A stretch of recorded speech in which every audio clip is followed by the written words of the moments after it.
As I said in my opening monologue earlier today, SpaceX successfully completed its rescue of two astronauts who spent 9 months stranded in space. They were only supposed to be there 8 days.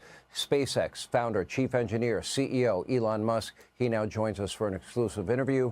Elon, first of all, what a triumph to the human spirit, human ingenuity, engineering. First of all, on behalf of, I know, many people in this audience, thank you for what you did for those astronauts today. How were you feeling, throughout the day? I mean, I know I felt butterflies in my stomach, and I rarely feel them.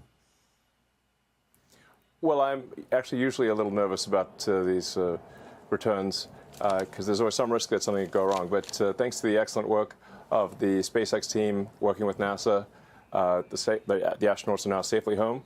And so congratulations to the SpaceX and NASA teams on excellent work, and a huge note of appreciation to President Trump for prioritizing and expediting their return. You have been the chief engineer of SpaceX and remain the chief engineer of SpaceX. It is the first private company to ever make it to orbit. Walk us through the beginnings of that. It is not, it's something that nobody else has been able to accomplish. Well, it's quite a long story, and there are some books that have been written about it. But in the beginning, we didn't actually know anything about rockets.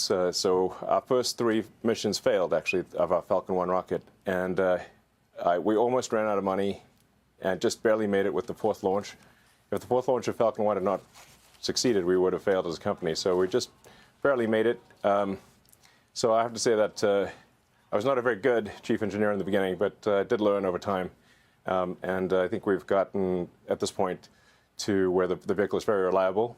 And we are going to be able to take astronauts to Mars. In fact, we want to take anyone who goes to Mars and ultimately build a self-sustaining civilization on Mars. That is the long-term goal of the company. Make life multiplanetary.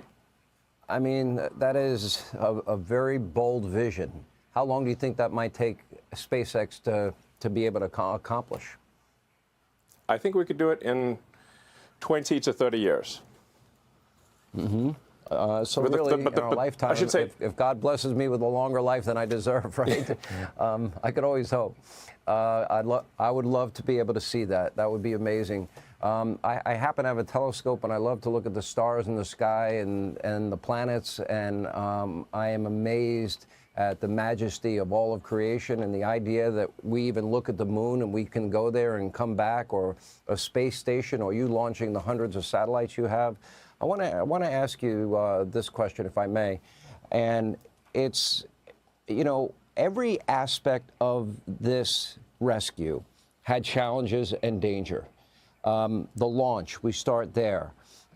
Then the rocket landing. I mean, we showed. I couldn't believe you were able to land the rocket that fell off perfectly where you wanted it to land. The docking video when they actually connected and got onto the space station.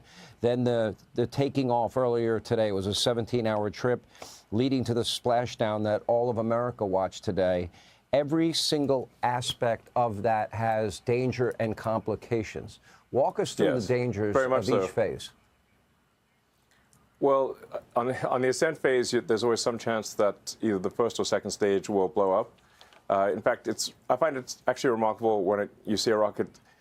I mean, when I see the rocket, I see a list of all the things that are wrong, all of the ways that it could go wrong and potentially fail. So you could have a first stage failure, a second stage failure, a stage separation failure. The Dragon could fail to separate from the rocket. The trunk could fail to separate from Dragon. There could be sort of an engine failure on the spacecraft itself. When it's coming back, it's coming in so fast, it's a blazing meteor. And if anything happens to the heat shield, the whole craft is going to disintegrate.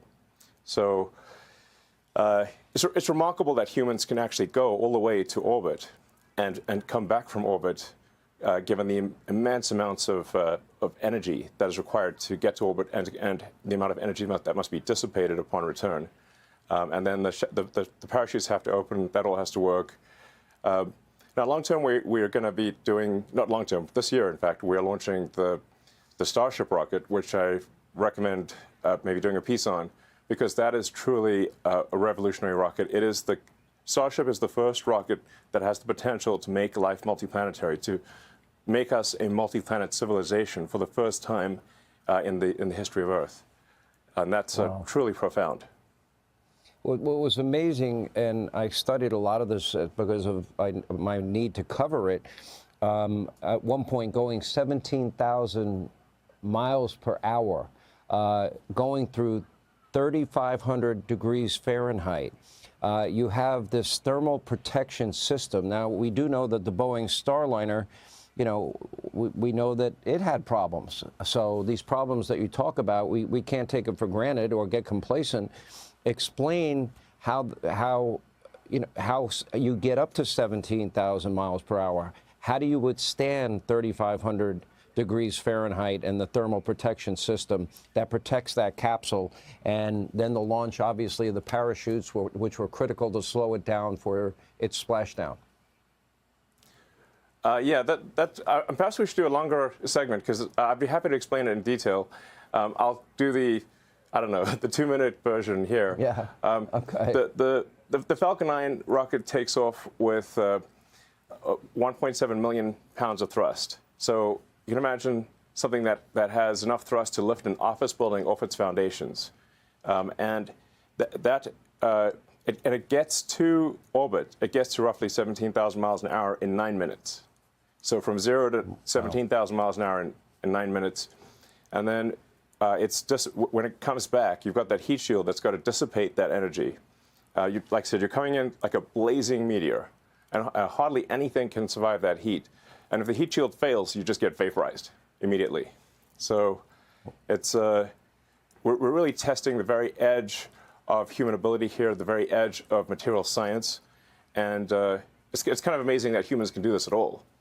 Hopefully this gives, hopefully for people out there, this is a moment of optimism about the future, a moment of excitement about the future, and it portends great things for America and humanity in space.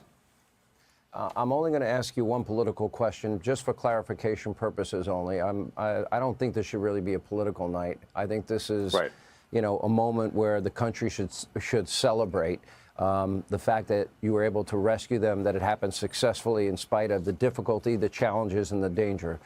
But I just want to clarify on the issue of whether or not you had offered to send this rocket to space to rescue these astronauts sooner to Joe Biden and Kamala Harris.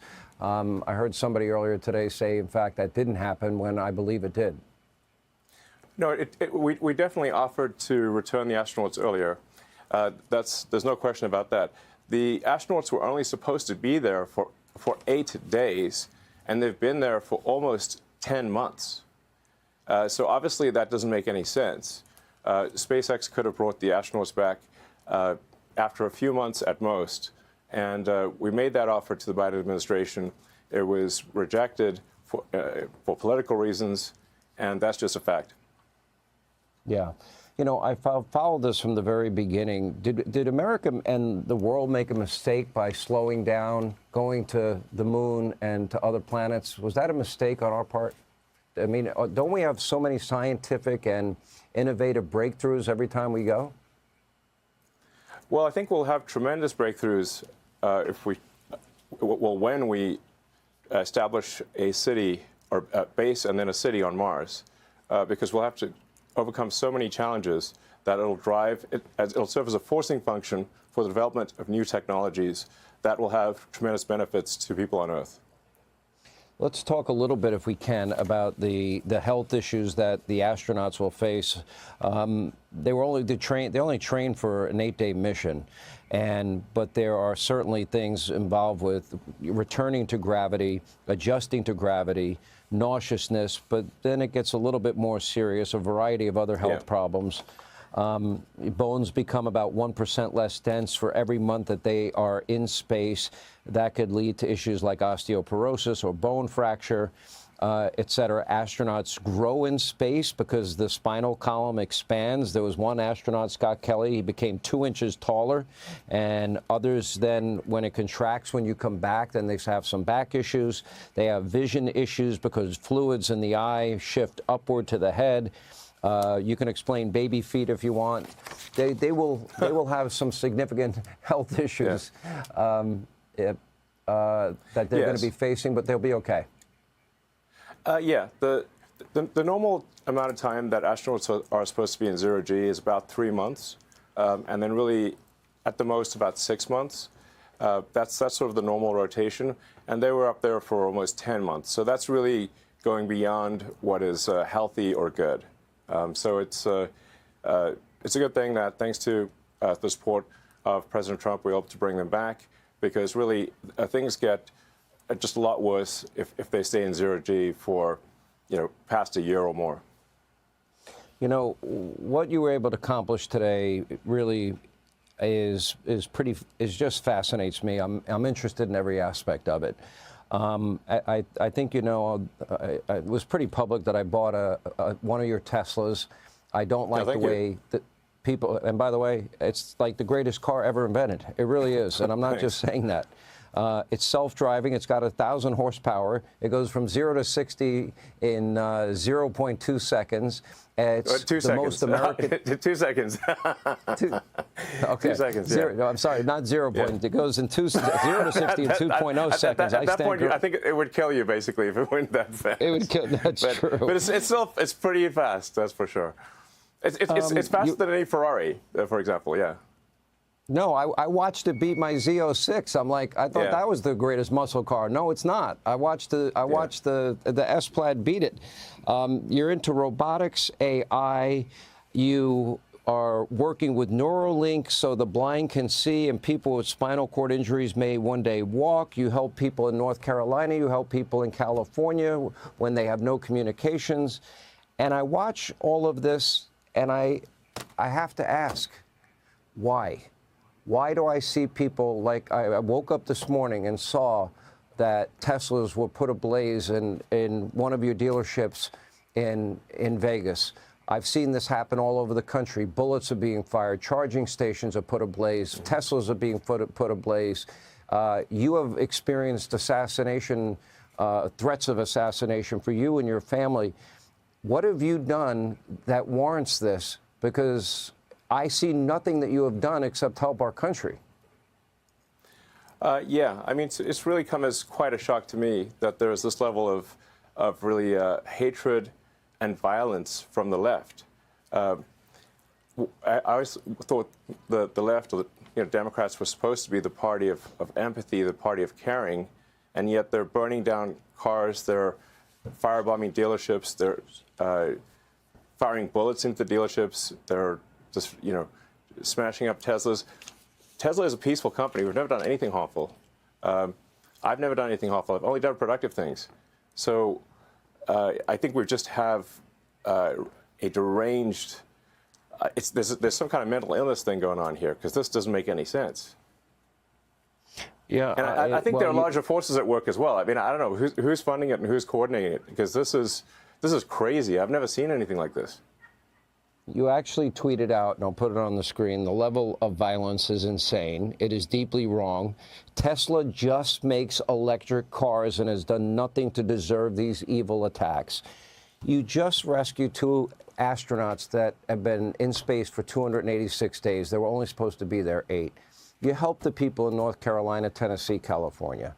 You have, I think, the most creative and innovative car on the market. You created Starlink for communications that's used by hundreds of countries. You're working on helping the blind see and all of these other things. Is it really come down to the basic, you're aligned with President Donald Trump, who also is a friend of mine, and that you have identified well over $100 billion in waste, fraud, abuse that our federal government never should have been spending? Is that what it comes down to? Yeah, it turns out when you take away people's, what the money they're receiving fraudulently, they get very upset, and they basically want to kill me because I'm stopping their fraud, and they want to hurt Tesla because we're stopping this terrible waste and corruption in the government. And well, I guess they're bad people. Bad people will do bad things. Well, I know that overall financially, in the end, yes, they can hurt you, but the people that they'll end up hurting are the people that work in your dealerships that may risk losing their job. The people that they may end up hurting are the people that work on the line and build the Teslas. They're going to be the ones hurt. And that to me is despicable on their part, just because they might have a political difference or perceived political difference. Let me ask you this, because I think this is pretty important. The average American makes $66,000 a year. We're close to $40,000 in debt. You said to me in our last interview, we won't have a country unless we fix it now. Can you explain why this is so important that we identify all this waste? Yes, the government the government waste and fraud is so high that it's causing a $2 trillion annual deficit. So that's $2,000 billion of waste and fraud that's happening, and the cost of our debt has gotten so high that just the interest payments on the debt exceed the entire military budget, and it was just growing out of control. So the country was going bankrupt. It's just, country is no different from a person. If a country overspends and doesn't spend wisely, just like a person, a country will go bankrupt. So the reason I'm here is because I'm very worried about America going bankrupt due to the corruption and waste. And if we don't do something about it, the ship of America is going to sink. And we're all on that ship. And this may be a message to, people out there who have, are wealthy, have a lot of means, or control companies. It's like, just remember, we're all in ship America here. Your company is not going to exist if the ship of America sinks. And we should do everything we possibly can to ensure that America is strong for far into the future. And for doing that, we're all sunk. And for doing that, you should not have your company be a victim of domestic terrorism. If I may, one last question. When I interviewed you and President Trump together, one of the questions I asked both of you was, are you aware that there are groups that want to separate you, groups that would like to divide you, groups that would like to see you not work together?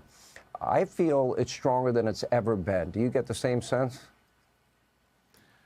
I think they're getting desperate because, the reason we're seeing this extreme amount of hatred and violence is because we're actually succeeding in getting rid of corruption and waste. If we weren't succeeding in getting rid of corruption and waste, they wouldn't care. But we are succeeding. Without President Trump, this would be impossible. So I'd just like to say, it's only possible with this president. And we've got this narrow window of opportunity with a House, Senate, and a popular vote, and really we're just implementing the will of the people. And we've got this window where we can finally take corrective action. We can fix the government, fix the country, and create a great future. And again, that's only possible because of President Trump. I can't say enough good things about him. I'm kind of supportive too. I'm pretty well known for my support of him. As you might know, but for good reason, and for all the reasons you're saying. I want to save our country. We can't rob from our kids and grandkids. We can't put all that debt on them. And you're right. None of us will have any business opportunities because there won't be any money. There won't be any freedom. There won't be an economy. Thank you for what you did today. I know I speak for a lot of people when I say that. And on the other side of it, your company being a victim of domestic terrorism, I can't say that I'm sorry enough. We need to get these people that are responsible for this, and you should not have to live through that. Your workers should not have to live through that. Your company and this country should not have to live through that. And I hope we get to the bottom of it. Thank you. And by the way, I'm excited about my S-Plaid. It's the best car I've ever driven, by far. It's a great car. It's what I drive actually every day. It's a great car. Is that right? I kind of made the car that I wanted to drive, so that's why I like it. And that's well, I've got mine on Hannity.com. People can go take a look. We appreciate you being with us. Elon Musk, thank you, and congratulations, and thank you.